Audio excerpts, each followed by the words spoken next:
En général, quand un dirigeant vient me voir au sujet de sa communication, je le trouve dans un état un peu fébrile où la personne, elle a déjà testé des choses, elle a peut-être déjà un petit peu, je sais pas, mis sa stagiaire sur la communication, mais ça lui a fait des posts un peu voilà au hasard, sans stratégie, pas très quali. Elle a peut-être même déjà payé quelqu'un pour ses réseaux sociaux, mais sans vraie stratégie derrière. C'est quelqu'un qui a tenté des choses, voilà, qui a essayé, qui s'est rendu compte que, qui s'est dit un peu rapidement que les réseaux sociaux ça marchait pas, que c'était un truc d'influenceur, que c'était pas pertinent pour elle d'y aller. Et grosse erreur, parce que les réseaux sociaux ça fonctionne si on les utilise bien, si on met en place un vrai système d'acquisition avec une équipe derrière, avec ce qu'il faut pour que ça convertisse. Alors, qu'est-ce que je vois dans le visage ou la voix d'une personne qui me parle des réseaux sociaux? Je vois quelqu'un qui sait que c'est le moment, qu'il y a pas mal de ses concurrents qui sont sur les réseaux sociaux et qu'il y a une forme de voilà un peu de goût de la compète qui va jouer. Cette personne va se dire bah mince, mon concurrent cartonne et il ou elle est sur les réseaux, moi j'y suis pas, j'ai l'air d'un charlot quoi. Et quelque part c'est vrai. En fait aujourd'hui ne pas être sur les réseaux sociaux c'est se tirer une balle dans le pied, c'est se mettre aux réseaux sociaux peut-être trop tard et décider de laisser des clients qui auraient besoin de nous et qu'on serait heureux d'aider sans connaissance de notre existence. C'est vraiment dommage. Aujourd'hui, en ayant le bon système de visibilité avec le bon système de conversion, le bon système de nurturing derrière, on a des résultats qui sont très pertinents et mathématiquement quantifiables. C'est pas juste on va faire un post et on va voir combien on a de clients quoi. On peut se dire en postant tant de fois, j'aurai tant de clients à l'arrivée. C'est mesurable en fait, c'est presque une chance. Alors, une dirigeante qui maîtrise totalement son métier et qui se sentirait totalement perdue face au fait de, je sais pas, faire un réel ou faire un carrousel sur Instagram, c'est normal. C'est pas grave. C'est pas évident surtout quand on n'est pas forcément né avec ces technologies, de les appréhender correctement, de pas en avoir peur et puis de se les approprier. Moi, c'est ce que j'aide mes clientes à faire. C'est le pas en fait que je leur permets de faire, d'être plus à l'aise. Souvent, c'est des personnes qui ont déjà une petite présence en ligne, donc qui ont testé, mais pour qui ça n'a pas encore fonctionné. J'ai déjà entendu une dirigeante me dire j'ai honte de mon profil, j'ose pas publier, c'est très courant. En fait, comme les réseaux sociaux sont complètement désinvestis, ou en tout cas pas investis à la hauteur des résultats qu'ils peuvent amener, c'est très courant d'avoir quelqu'un qui sous-exploite ses réseaux sociaux et voilà, on est là pour l'aider, pour l'accompagner dans ce chemin-là. C'est même plutôt normal de pas forcément investir beaucoup ses réseaux sociaux parce que c'est prenant, c'est un vrai métier de poser une expertise sur les réseaux sociaux.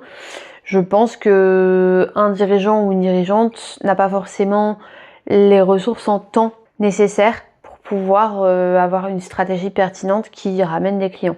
C'est normal.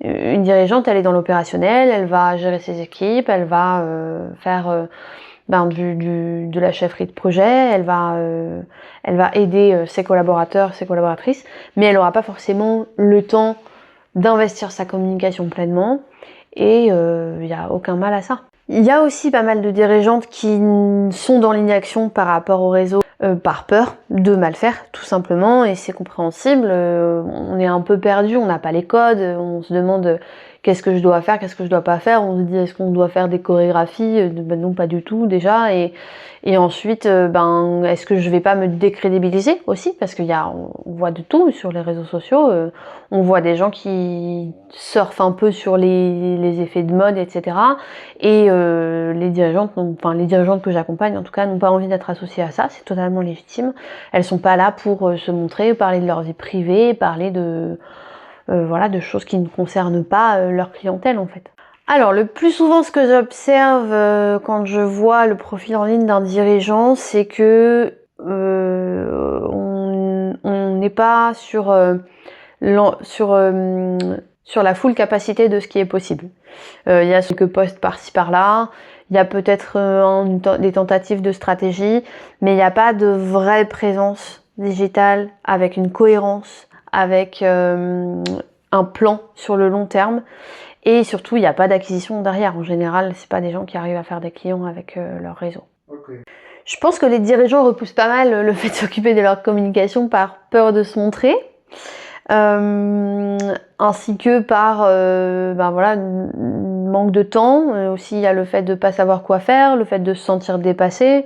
Pour peu qu'on soit pas né avec ces technologies, qu'on soit pas digital native, c'est très très impressionnant de se dire je vais prendre ma caméra puis parler de mon boulot. Enfin, c'est pas un pas qui est facile à faire.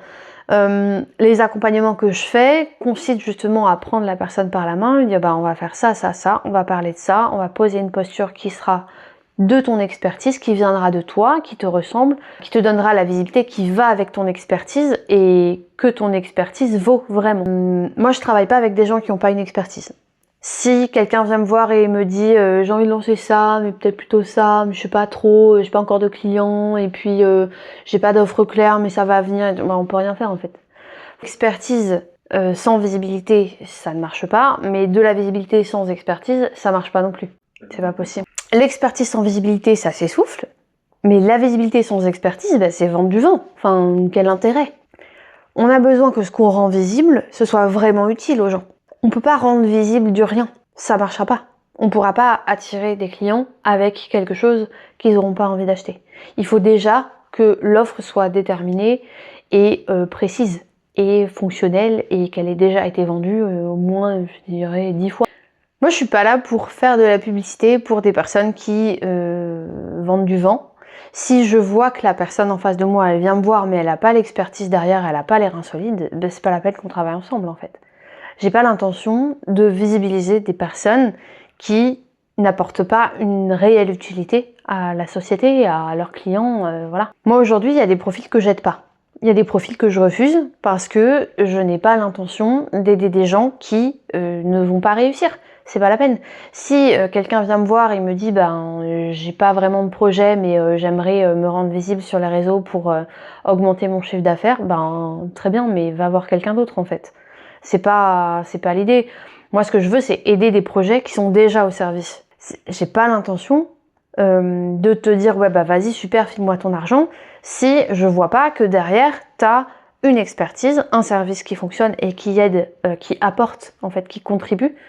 Ça n'a pas d'intérêt, ni pour toi ni pour moi, vraiment. Je préfère te dire direct, non, ça va pas le faire, plutôt que de te dire, ok, vas-y, let's go, partons sur 6 mois et puis on verra bien. Non, je vois pas pourquoi je ferais ça en fait. Vois-moi plutôt comme un accélérateur de ta réussite, plutôt que comme ta réussite en soi. Je vais pas faire ta réussite, ça marche pas comme ça. Quand une dirigeante vient me voir et me dit, j'ai des clients par le bouche à oreille, mais là ça ralentit, je sais pas trop quoi faire, qu'est-ce qui est possible?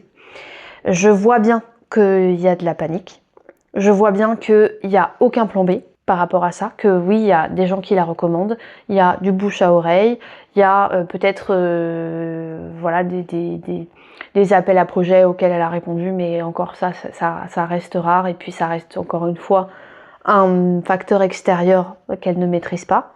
Mais il n'y a aucun canal maîtrisé, constant, concret, sur lequel elle peut se reposer. Et ça, c'est hyper flippant. C'est hyper flippant parce que ça veut dire que demain, si le bouche à oreille ralentit, ton activité, elle ralentit, voire elle s'arrête. Et c'est pas possible, ça. C'est pas une activité, ça, c'est une cage.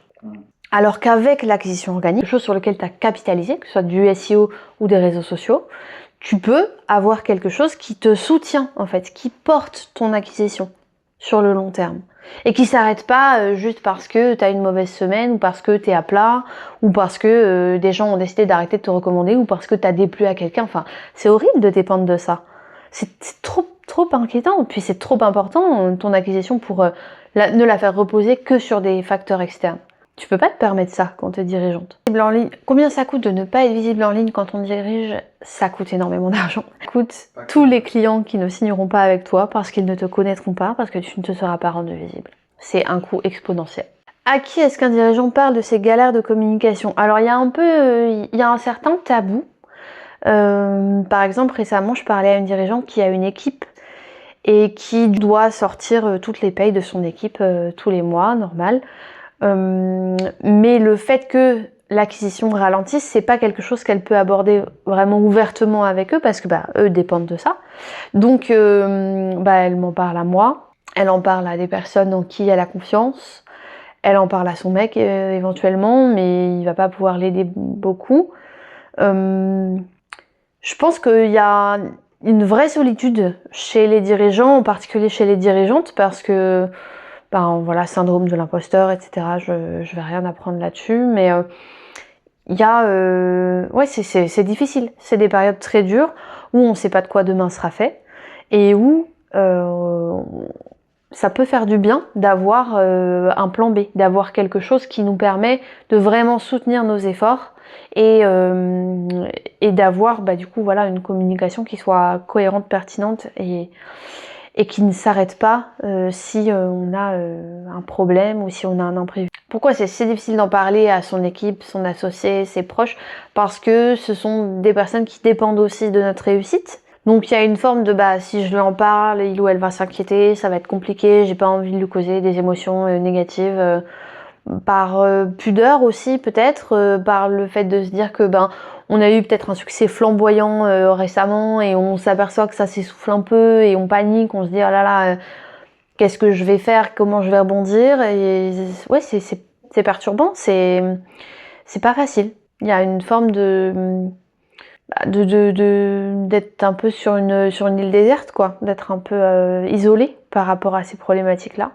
Est-ce que j'ai déjà vu quelqu'un se sentir mal à l'aise parce que ses concurrents postaient plus qu'elle? Oui. J'ai déjà vu des femmes brillantes, des dirigeantes exceptionnelles qui ne postaient pas parce que parce qu'elles savaient pas comment faire, parce qu'elles savaient pas comment s'y prendre, parce qu'elles avaient pas le temps parfois, et ça les empêchait pas de se dire oh là là, mais en fait je vois bien que ce concurrent il est moins doué que moi, il poste plus et il a plus de résultats. Et alors après il y a aussi un biais, c'est-à-dire que c'est pas parce qu'une personne poste beaucoup, les posts c'est la partie visible de l'iceberg, c'est pas parce qu'une personne poste beaucoup qu'elle signe beaucoup, c'est faux. Et il faut vraiment sortir de ça, c'est pas la quantité qui va faire la conversion en fait. Il y a des métriques à surveiller, oui, mais encore faut-il surveiller les bonnes et encore faut-il avoir un vrai système d'acquisition-conversion qui soit pertinent, qui soit pensé et qui soit réfléchi. Est-ce que j'ai déjà vu une dirigeante se comparer à quelqu'un sur les réseaux? Oui, tous les jours. En fait, il y a un vrai phénomène. En plus, quand on est une femme, on est sans arrêt jugé sur notre physique. Voilà, un homme qui a un peu de ventre, on va dire qu'il est riche. Une femme qui a un peu de ventre, on va dire qu'est-ce qu'elle fout là celle-là, elle devrait rester chez elle, quoi. Alors que voilà, il y a beaucoup plus de jugement sur les femmes que sur les hommes, mais c'est même pas engagé ou militant ce que je dis, c'est un fait. Et il y a un fait un peu de le fait que les femmes soient constamment un peu passées au crible et surveillées à la loupe, comme ça crée une pression. Et donc oui, forcément, on se compare à des gens qui réussissent mieux, qui sont plus beaux, qui sont voilà, mais c'est pas nouveau, hein, ça marche aussi dans la rue. C'est juste que les réseaux sociaux amplifient le phénomène parce que on est confronté à beaucoup plus de gens, de profils de gens que si on était dans la rue. Il y a aussi le fait que les réseaux sociaux, ce n'est pas la réalité, c'est une partie de la réalité, mais c'est pas toute la réalité. Il faut bien en être conscient. Si on voit, si demain je vois une publicité à la télé qui vante les mérites d'une voiture et que je vois une meuf dans une décapotable, je vais pas me dire ah mais qu'est-ce qu'elle a de la chance. Je vais plutôt me dire ouais c'est super mais je sais que c'est faux quoi. Je sais que c'est pas vrai. Alors que sur les réseaux, il y a une confusion. Il y a une vraie confusion. La frontière est beaucoup plus floue entre la réalité et la publicité du coup. Quel est le mensonge que les dirigeantes se racontent le plus souvent pour justifier leur absence en ligne? C'est j'ai déjà essayé, ça marche pas. C'est j'ai pas le temps. C'est j'ai pas envie de devenir influenceuse, j'ai pas envie de me ridiculiser. J'ai pas envie de mettre du budget dans un truc qui marche pas. Qu'est-ce qu'il y a d'autre? Il y a la peur de montrer quelque chose qui serait pas sérieux. Il y a la peur d'être aussi amalgamé à des profils beaucoup moins experts, je dirais. Et toutes ces peurs-là sont légitimes, je veux dire, c'est normal. Avec, voilà, aujourd'hui, il y a énormément de comptes, il y a de plus en plus de comptes sur les réseaux sociaux. Je crois que c'est un qui se crée toutes les minutes, si c'est pas plus. Donc, oui, la quantité ne fait pas la qualité. Et produire du contenu de qualité, expert, avec une vraie stratégie de conversion derrière qui peut permettre à des gens qui ont besoin de nous d'entendre parler de nous, c'est un métier. C'est un métier et c'est ce qui permet aujourd'hui à des dirigeantes que j'accompagne de pérenniser leur activité, voire de atteindre de très très bons résultats. Non mais il y a une discrétion en fait. Il faut que les contenus aient l'air d'avoir été faits par elles. Aujourd'hui, comment je fais la différence entre une dirigeante qui va laisser traîner sa communication et une dirigeante qui va continuer de repousser cette communication? On sait tout simplement si elle a déjà essayé d'être un peu sur les réseaux. Si elle est venue me voir pour qu'on se parle, en général c'est un marqueur qui fait que si c'est la personne qui est venue me voir, moi je vais très peu voir les gens sauf si j'ai hyper envie de travailler avec quelqu'un évidemment.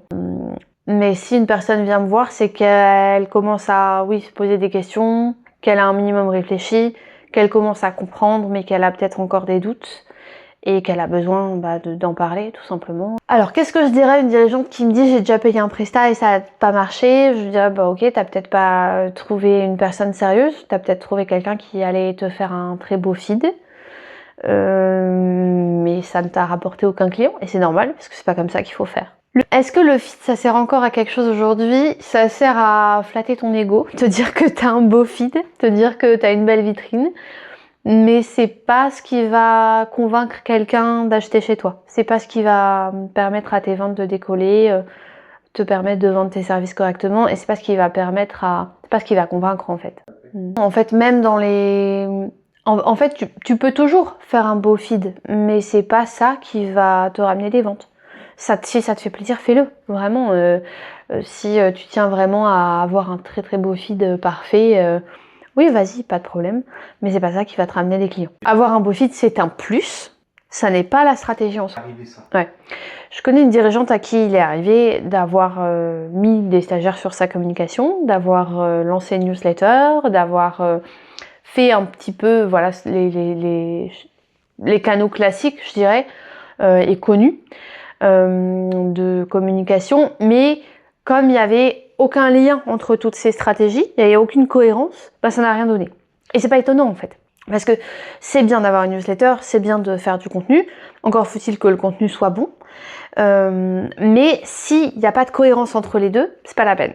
Qu'est-ce qui se passe dans la vie pro d'une dirigeante quand elle commence enfin à avoir une communication cohérente? C'est ça?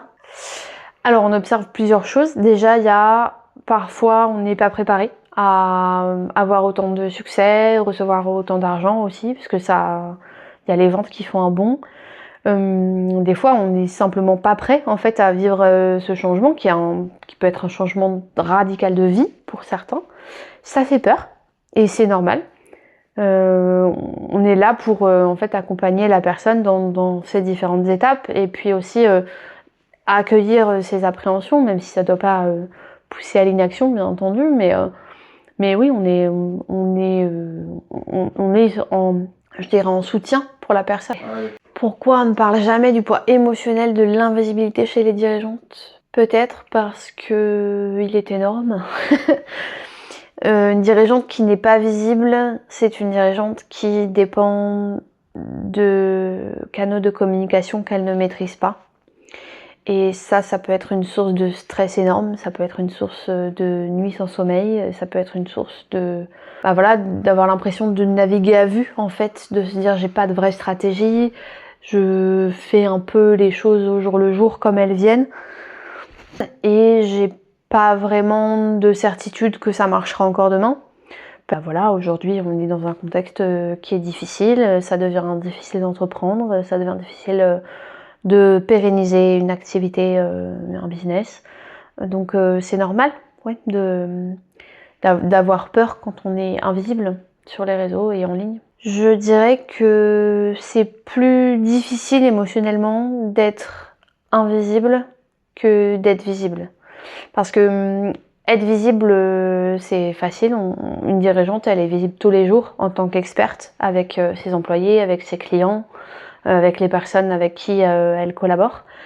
Mais d'être invisible en tant qu'experte sur les réseaux et sur Internet, c'est très coûteux pour elle en termes d'image, en termes de professionnalisme et en termes d'opportunités.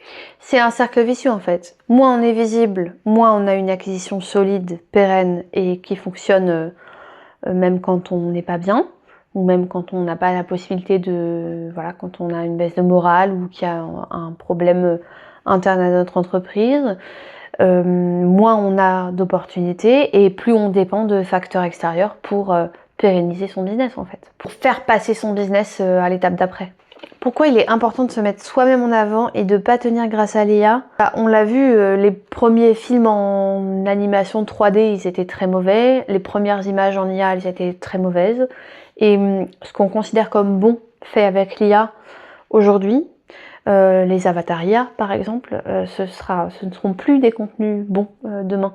Donc se montrer soi authentiquement, comme je suis en train de faire avec toi, c'est important en fait, c'est même primordial si on veut avoir une communication qui soit ce qu'on appelle evergreen, donc qui ne se périme pas en fait, et qui soit professionnelle et sérieuse, qui fasse montre d'une vraie expertise. D'autre part, il y a une chose que l'IA ne fait pas et que l'humain fait très bien, c'est le lien émotionnel. Un avatar IA ne pourra pas, c'est scientifique, susciter autant d'émotions qu'une expression faciale d'un vrai humain. Ça n'existe pas, c'est pas possible. Aujourd'hui, on est même dans une tendance inverse, c'est-à-dire qu'il y a un vrai ras-le-bol des contenus fake, faits avec des avatars et qui sont trop technologiquement avancés. Il y a une envie d'authenticité, il y a une envie de voir quelqu'un dans sa cuisine en train de nous expliquer quelque chose. Il y a une... Voilà, c'est pour ça que les influenceurs cartonnent autant. Hein. Moi, je ne travaille pas avec des influenceurs personnellement, mais en fait, aujourd'hui, c'est important en tant qu'expert de se montrer soi. De dire je suis un humain, j'existe et j'ai du talent, mes équipes ont du talent, voilà ce que je peux faire pour vous. C'est ce lien, en fait, cette connexion qu'on va avoir envie de trouver quand on s'adresse à une dirigeante. Qu'est-ce que ça me fait quand je vois Qu'est-ce que ça me fait quand je vois une dirigeante qui enfin avance parce qu'elle s'est mise à avoir une communication cohérente? C'est très émouvant. Y a une détente qui s'opère. Il y a une fin du mode survie qui est très belle à voir parce que la personne éclot en fait en quelque sorte. Elle prend confiance aussi dans ce qu'elle peut dire, dans l'image qu'elle renvoie. Elle commence à signer plus de clients grâce à ses communications, donc elle prend confiance, elle voit que ça marche, elle se rend compte par la pratique tout simplement que oui ça fonctionne. Pour moi c'est beaucoup d'émotions. Quand je vois quelqu'un qui a galéré pendant des semaines, des mois, peut-être des années avec son acquisition, qui enfin débloque ce foutu truc qui lui permet de passer ce palier qu'elle n'arrivait pas à passer depuis X temps en fait. Donc oui, c'est un très beau moment du métier que je fais aujourd'hui. Il y a aussi un phénomène de confiance en soi accrue. Donc meilleure éloquence, donc meilleure négociation, donc meilleure vente, donc meilleur chiffre. C'est très beau de voir quelqu'un petit à petit se permettre en fait de briller et d'être reconnue pour ce qu'elle fait, d'avoir des retours positifs par rapport à ce qu'elle propose. Et oui, c'est un vrai cercle vertueux qui se met en place et c'est magnifique. Moi, je vis pour ça. Qu'est-ce que j'aurais aimé qu'on dise à toutes les dirigeantes dès le départ sur la communication digitale? Vous avez le droit de prendre votre place en fait. Vous avez le droit d'être visible. Vous avez le droit de vous montrer. Vous avez le droit de montrer que vous êtes des putains de meufs badass qui gèrent votre expertise. Et que ce que vous faites c'est beau. Et qu'il faut qu'on le voit en fait. Qu'est-ce que ça m'inspire quand une dirigeante me dit je suis très bonne dans ce que je fais, mais personne ne le sait à part mon réseau direct. Oui, t'as beau être une experte, t'es invisible en fait. C'est dommage. C'est c'est des capacités que tu laisses inexploitées, c'est des clients que tu laisses sans la connaissance de solutions que tu peux leur apporter. C'est du chiffre que tu fais pas, c'est du temps que tu perds, c'est un investissement que tu repousses, parce qu'à un moment, il faudra que tu le fasses de toute façon. Aujourd'hui, on peut plus se permettre d'être invisible. Ça m'inspire que c'est pas ceux qui font les meilleurs produits qui font le plus d'argent, malheureusement, c'est pas eux qui font les meilleurs chiffres d'affaires. Si demain je vais à Quick et je prends un menu Maxi Best Of à 15 balles et que je vais dans la brasserie d'à côté et que je prends le burger spécial de la carte, ben il n'y a pas photo sur où est la qualité, tu vois. Le problème c'est que le burger, super burger de la carte, il est beaucoup moins visible que le menu Maxi Best Of de Quick ou de McDo, tu vois. Aujourd'hui, il y a une hyper visibilité par rapport à des produits qui sont très peu qualitatifs. Et ça, c'est un vrai enjeu. Je connais une personne qui aide des femmes et qui a une vraie expertise sur le cycle de la fécondité, la ménopause, la fertilité. Cette personne, elle est brillante. Elle fait ce qu'on appelle elle fait des massages. Elle est super douée dans ce qu'elle fait. Elle a eu un bébé grâce à ces méthodes, alors que c'était pas dit qu'elle puisse tomber enceinte. Et cette personne, elle est complètement inconnue et elle a du mal à avoir des clients. Et on se dit, mais c'est fou l'enjeu de la visibilité qu'il y a, parce que cette personne, elle pourrait aider tellement de gens si elle était visible comme il faut et si elle avait un vrai système derrière, alors que ben là, elle est complètement invisibilisée. Il y a plein de personnes qui pourraient avoir besoin d'elle qui ne savent même pas qu'elle existe et elle ne peut pas avoir l'activité qu'elle devrait avoir. Elle a une activité, mais c'est pas du tout au niveau de ce qu'elle pourrait faire, du potentiel incroyable qu'elle a et de son degré de talent en fait. Et ça, moi, ça m'énerve quand je vois des gens comme ça qui inexploitent leur potentiel à ce point.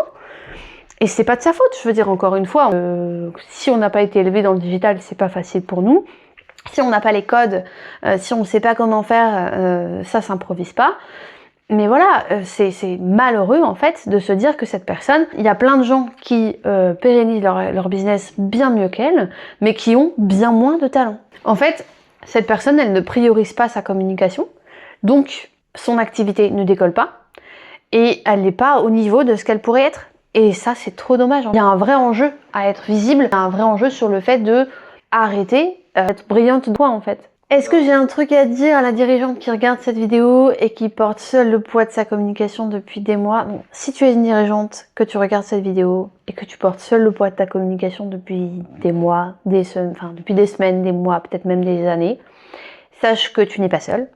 Sache que il y a des solutions très concrètes pour pouvoir accompagner ton acquisition et que tu as le choix en fait de faire autrement. Et tu as des possibilités qui sont concrètes, solutions sérieuses, qui fonctionnent, qui apportent des résultats et qui sont mathématiquement vérifiées. Donc si c'est ton cas, n'hésite pas à checker mon agenda, réserve un créneau, on peut en discuter.